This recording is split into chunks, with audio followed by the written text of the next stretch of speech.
You're listening to the voice of Norman Sanguinetti, son of E.F. Sanguinetti. The secret to my father's success as a businessman is he left no stone unturned. He was constantly looking for opportunities.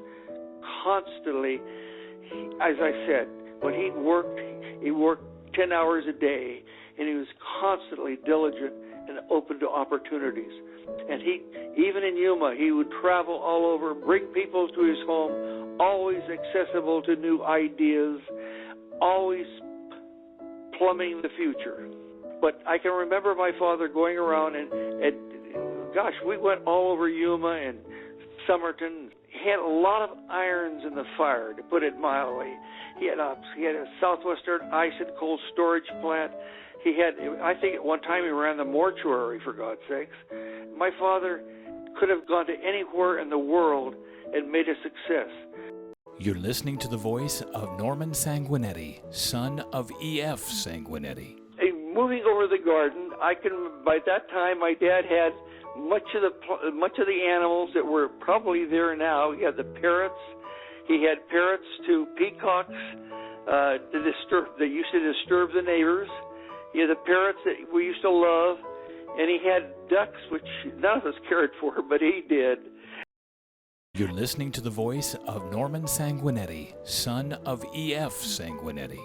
My sister, Rosemarie, early on, from my early youth, I can remember I spent a lot more time with her. And we had, I thought, a good, loving relationship.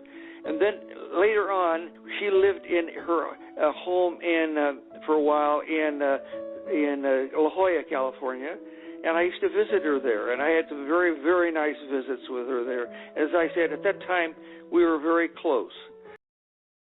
My mother and father had separated early on, and since maybe when I was very, very, very young, and I'd see her only on a Christmas when she'd visit us at home, and she'd come then.